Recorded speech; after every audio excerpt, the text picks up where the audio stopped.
An old clip of Star Trek, Voyager's Tim Russ hilariously explaining Star Wars to the uninitiated has resurfaced on social media.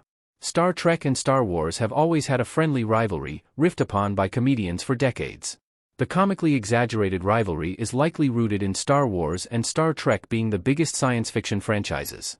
However, there's an affectionate back and forth between both franchises, exemplified by the many connections between them. The most obvious connection between Star Trek and Star Wars is director J.J. Abrams, who has directed 2 movies apiece in each franchise. However, there are also multiple actors who have appeared in both Star Trek and Star Wars.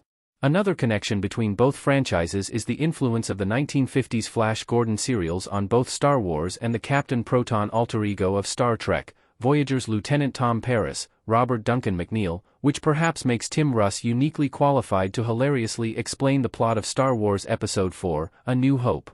Star Wars, A New Hope hilariously explained by Star Trek, Voyager's Tim Russ. To celebrate Star Wars Day on May 4, 2015, the legendary comedy improv group Upright Citizens Brigade released a video entitled Star Trek's Tim Russ Explains Star Wars Day as part of their PocketWatch strand. Tim Russ' hilarious summary of the plot of Star Wars Episode IV, A New Hope was written by Aaron Burdett, and was recently shared by the Omega Particle podcast, bringing it to the attention of a new audience. Watch Tim Russ' explanation of Darth Vader, his death ball, and the mysterious powers of the Fourth below.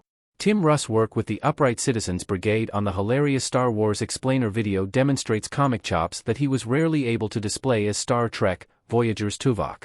Tim Russ' deadpan delivery of Aaron Burdett's script adds an extra dimension to his hilariously inaccurate description of the plot of Star Wars Episode IV, A New Hope, especially his naming of R2-D2 as Pill. It's another riff on the Star Trek/Star Wars rivalry, but this collaboration between Tim Russ and the Upright Citizens Brigade is the most sophisticated example of the form. Star Trek has a friendly rivalry with Star Wars. For decades, the friendly rivalry between Star Wars and Star Trek has been riffed upon by stand-up comics, and even the stars themselves. In 2015, William Shatner appeared on stage at the Country Music Awards, dressed as a stormtrooper for a comedy skit. Shatner's best Star Wars comedy routine, however, was at the American Film Institute's Lifetime Achievement Celebration for George Lucas. William Shatner appeared on stage to the surprise of the assembled Star Wars alumni, riffing on the friendly rivalry between the two franchises. William Shatner even sang a Star Wars-themed version of Frank Sinatra's My Way to a delighted George Lucas.